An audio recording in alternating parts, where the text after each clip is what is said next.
Durante el fin de semana hubo ataques importantes de Rusia contra la propia Kiev.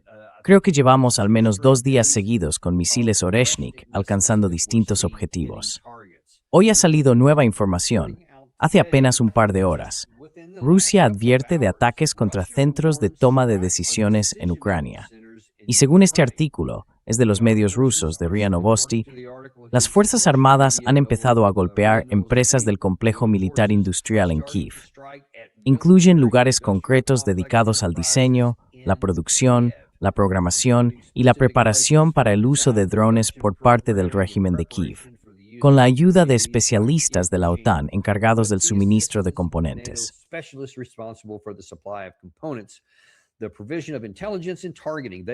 El suministro de inteligencia y de información para los ataques se aplicará tanto a los centros de toma de decisiones como a los puestos de mando, advirtió el Departamento ruso. Todas esas instalaciones están situadas en la capital ucraniana, por lo que el ministerio instó a los diplomáticos y a los representantes de organizaciones internacionales a abandonar la ciudad lo antes posible, y pidió a los residentes locales que no se acerquen a la infraestructura militar ni administrativa.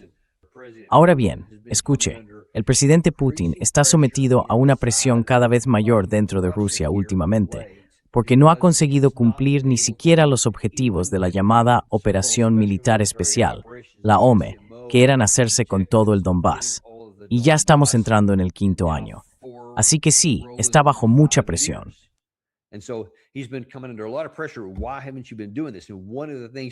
¿Por qué no has estado haciendo esto? Una de las críticas que ha recibido es precisamente esa. ¿Por qué has mantenido los guantes puestos en todas esas áreas clave de Kiev? Si ahí están los centros de mando, si ahí están los centros de producción, ¿por qué los has dejado fuera de la lista de objetivos? Porque ya están todos concentrados ahí. Pueden quejarse de lo que hace la OTAN y de esos 50 países que los apoyan y todo lo demás, pero van a decir, mira, como mínimo, esto es un conflicto militar. Sí, ahí arriba se ven algunas imágenes realmente impresionantes. Vienen desde la capital y creo que en un momento veremos unas tomas bastante espectaculares de los misiles entrando de noche.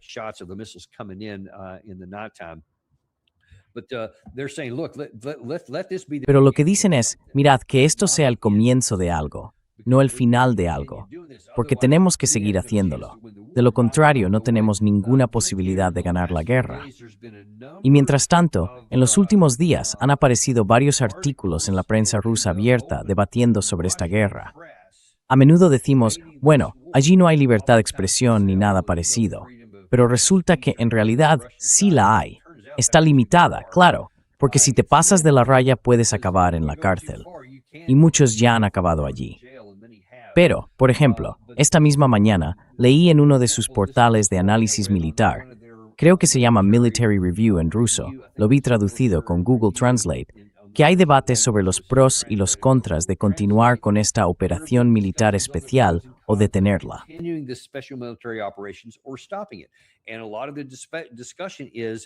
Y gran parte del debate es, oye, mira, porque el lado ucraniano sigue encontrando, ya sea sacándolos de la calle o no, con movilización o sin ella, sigue encontrando hombres para enviarlos allí, al frente. Así que por muchos que matemos, siempre hay alguien que los reemplaza. Y por eso no estamos destruyendo al ejército, simplemente sigue girando. Cada vez que matas a uno, aparece otro, pero el ejército se mantiene relativamente estable. Las líneas del frente no se mueven mucho, sobre todo por los drones. Esa es otra cosa de la que se habla abiertamente en prensa y en debate público, que Ucrania ha avanzado mucho en sus capacidades con drones.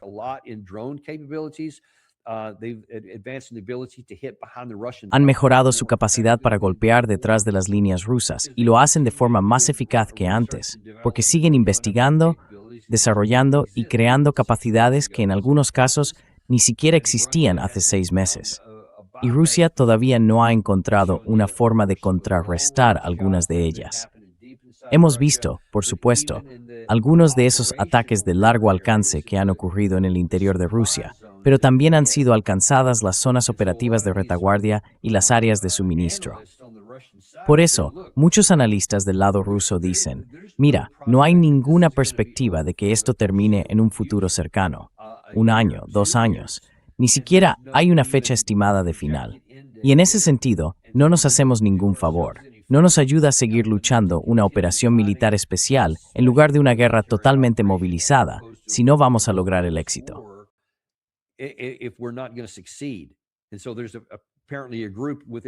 Al parecer, hay un grupo dentro de Rusia que dice que lo que hay que hacer es acabar con la guerra, terminarla de una vez.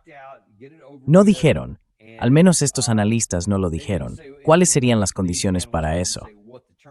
Pero afirmaron que no tiene sentido seguir luchando en algo que no se puede ganar y que no tienen los recursos ni el tiempo para lograr una victoria a bajo coste.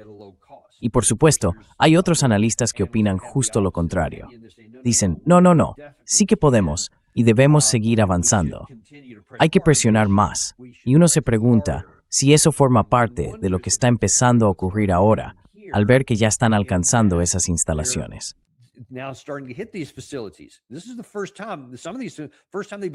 Es la primera vez que les golpean de verdad. Ha habido drones y otras cosas que han estado atacando objetivos en Kiev desde hace bastante tiempo. Pero los objetivos importantes, los centros de decisión y los líderes habían estado fuera de los límites. Ahora, al parecer, ya no.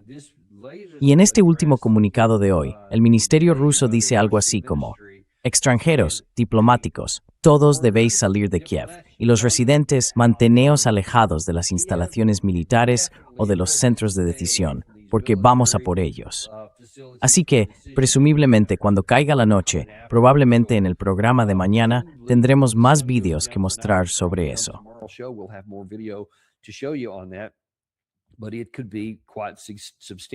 Pero podría ser bastante importante.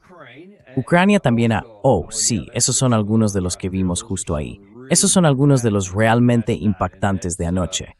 Y, por lo visto, esta noche viene mucho más. Pero fíjate que no hay nada que se pueda hacer para detener eso, quiero decir. Con las defensas aéreas que tiene Ucrania, estaban literalmente indefensos ante esto. Así que, si Rusia decide que eso es lo que va a hacer, sí, aquí se puede ver uno de los misiles volando por el aire.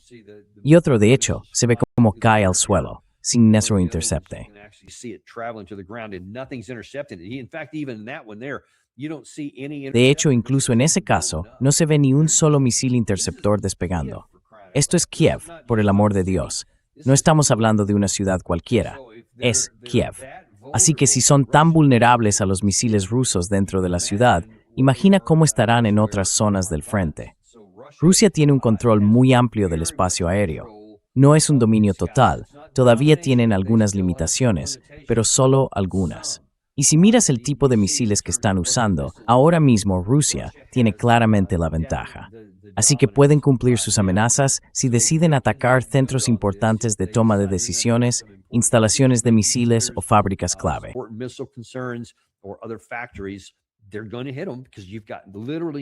Les van a atacar porque, literalmente, no tenéis nada para detenerlos. Mientras tanto, el lado ucraniano, en cierto modo, está buscando ampliar esto. La semana pasada os mostramos, ya fuera Karaganov u otros rusos conocidos, que decían, oye, tenemos que escalar hacia Europa. Tenemos que golpear los mismos tipos de objetivos que están atacando en Kiev. Tenemos que golpearles en sus ciudades, en sus fábricas de misiles, en sus fábricas de drones y en otros lugares donde tienen centros de suministro, lo que sea, sitios que están canalizando capacidades militares letales hacia Ucrania. Tenemos que golpearles allí. Pues resulta que no son solo los rusos los que están pensando en ampliar el conflicto, sino que incluso se dice que Zelensky también lo está considerando.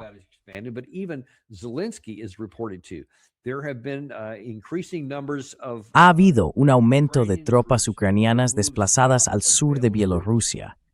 Ahora, uno podría pensar, Bielorrusia, ¿por qué allí?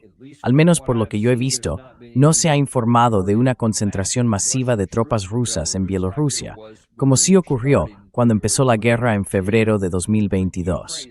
Pero Ucrania está moviendo tropas hacia esa zona, y hay quien sugiere que quizá él espera que Bielorrusia entre en la guerra y que puedan librar allí una batalla para luego mirar hacia la OTAN y decir, ahora tenemos otro país en contra.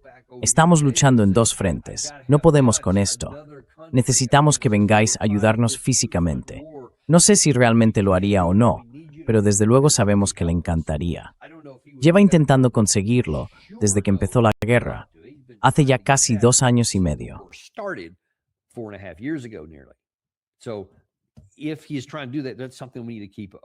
Si está intentando hacer eso, es algo que debemos vigilar de cerca. Mientras tanto, tenemos al propio Putin, que acaba de aprobar una ley bastante interesante, firmada hoy mismo. Es una ley que autoriza el uso de fuerzas militares para, cito, proteger a los ciudadanos rusos en el extranjero. Según este informe, el presidente ruso Vladimir Putin firmó el 25 de mayo un proyecto de ley que en la práctica le autoriza a invadir otros países bajo el pretexto de proteger a los ciudadanos rusos.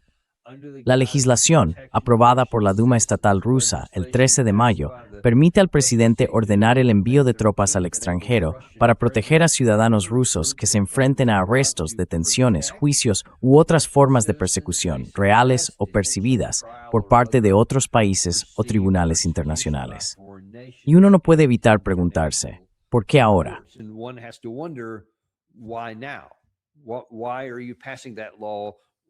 ¿Por qué están aprobando esa ley justo ahora? Porque si recuerdas, antes de que empezara esta guerra en febrero de 2022, hubo una oleada de leyes que se aprobaron y que permitieron a Rusia ayudar al Donbass con su propio ejército. Tenían algunos acuerdos con las provincias de Donetsk y Lugansk para apoyarlas. Luego reconocieron su independencia y al final las incorporaron a la Federación Rusa. Así que ha habido momentos en los que Rusia cambió sus leyes justo antes de necesitar cruzar fronteras y cosas por el estilo. Por eso, uno vuelve a preguntarse si esto... Bueno, hablábamos hace un momento de las tensiones dentro de la administración estadounidense con el presidente Trump. Algunos querían una vía diplomática y otros preferían una respuesta más militar.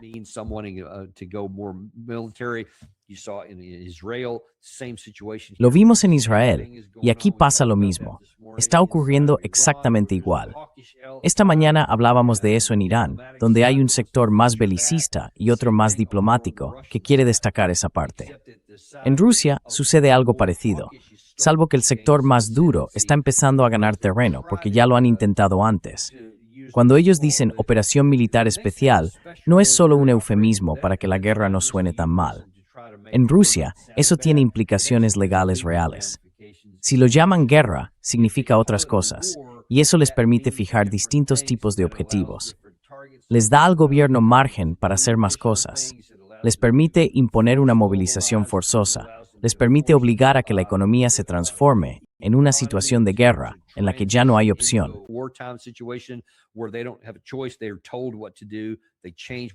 Se les dice lo que tienen que hacer, cambian lo que producen y así sucesivamente.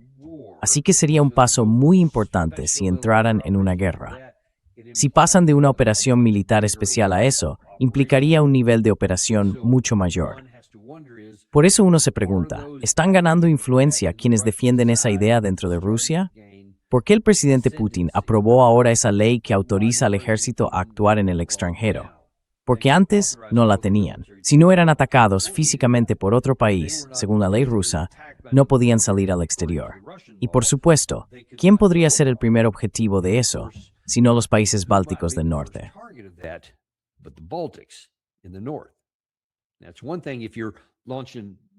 Eso es una cosa si estás lanzando misiles militares de largo alcance en Francia, Alemania o incluso en el Reino Unido.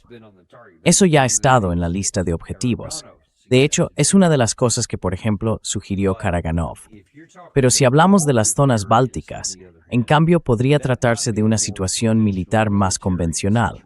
Porque aquí, hace poco, la parte occidental y muchos de los países bálticos han dicho abiertamente que deberíamos tomar Kaliningrado, que es un enclave ruso físicamente separado de Rusia y que existe desde la caída de la Unión Soviética. Se negoció en su momento y todo eso, pero en realidad funciona como una especie de base avanzada de misiles.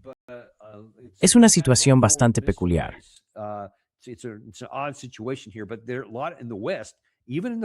Pero mucha gente en Occidente, incluso en los últimos días, ha estado diciendo, vaya, eso es un horror, deberíamos ir a por ello, deberíamos subir allí y cogerlo. Y claro, Rusia escucha todo eso y responde, ah, sí, pues quizá deberíamos ir nosotros a por esto otro. Y por supuesto, hay una población rusa considerable, una población de origen ruso en los países bálticos. Así que la firma de este documento por parte de Putin ahora podría estar sentando las bases para decir, oye, si empezamos a movernos aquí, podríamos tomar esto. Y fíjate, todo el conjunto de los países bálticos, los tres, creo que sus fuerzas terrestres totales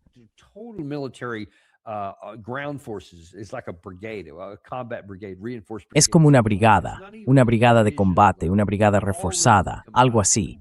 Ni siquiera llega al nivel de una división, sumándolas todas. Así que si Rusia quisiera hacer algo, sería como quitarle un caramelo a un niño.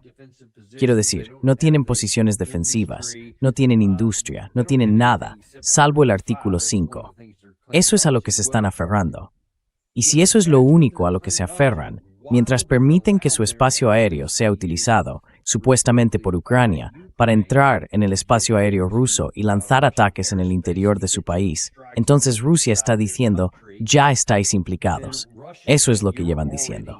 Pero hasta ahora no han hecho nada al respecto.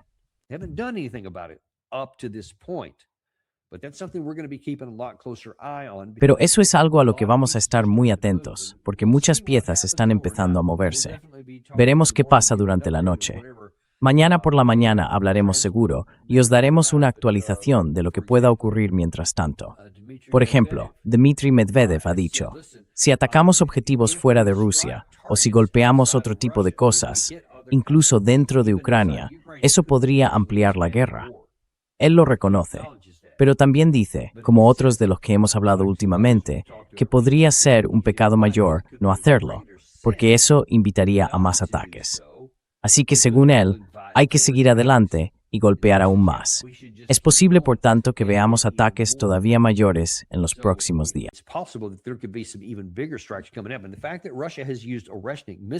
Y el hecho de que Rusia haya usado misiles Iskander en un par de ocasiones últimamente demuestra lo importantes que son y la prioridad tan alta que les dan, porque no tienen muchos misiles Iskander.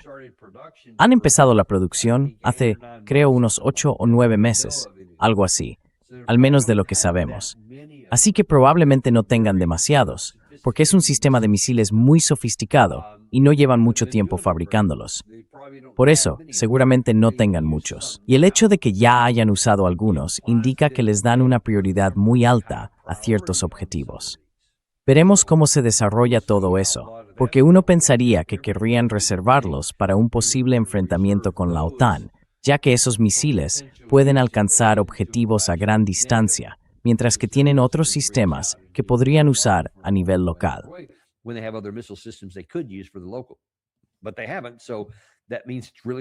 Pero no lo han hecho, así que eso significa que para ellos es una prioridad muy alta.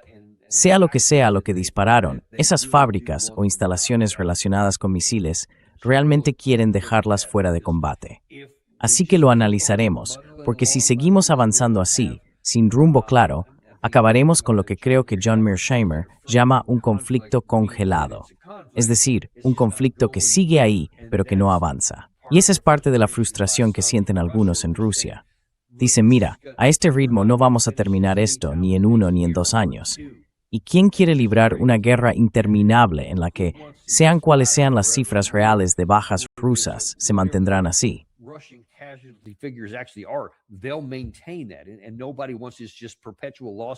Y nadie quiere una pérdida constante de personal. Y eso no cambia en el campo de batalla. Así que veremos qué pasa con eso. Pero hay algunas cosas a las que hay que prestar atención, porque esto podría estallar justo cuando veamos lo que está ocurriendo con la guerra en Irán, y que Dios nos ayude si ambas cosas estallan al mismo tiempo. Podría ser un momento realmente complicado para la causa de la paz en gran parte del mundo, especialmente en el mundo occidental. Vamos a estar muy atentos a esto. Muchas gracias a todos, os lo agradecemos de verdad. Tenemos una buena programación, con mucha gente interesante a lo largo de la semana. Gary, ¿qué tenemos mañana? No he visto la programación. ¿Qué tenemos mañana? Dame un segundo a ver. Perdón, otra jugada inesperada de Gary justo ahí. Creo que mañana tendremos al profesor Morandi y seguro que también estará Scott Reeder. Val, ¿Nos atrevemos a decirle que el coronel Douglas va a volver? sí, muy bien. Ese siempre es uno de los favoritos por aquí. Pero con Scott hablando del tema, porque si pasa algo durante la noche, no hay nadie más conectado con eso que Scott Reeder. Y el profesor Morandi, nadie mejor del lado iraní para explicar lo que puede estar ocurriendo allí. Así que no os perdáis ninguno de esos dos programas mañana. Muy buen contenido también para el resto de la semana. Como siempre, si pasa algo, venid directamente aquí. Gary y yo os lo contaremos en el Daniel Davis Deep Dive. Exactamente. Y no olvidéis decírselo a vuestros amigos, a los que les gusta escuchar podcasts, que añadan Daniel Davis Deep Dive a su lista. Necesitan saber lo que vosotros sabéis. Pueden escucharlo donde ya consiguen sus podcasts. Solo tenéis que decírselo.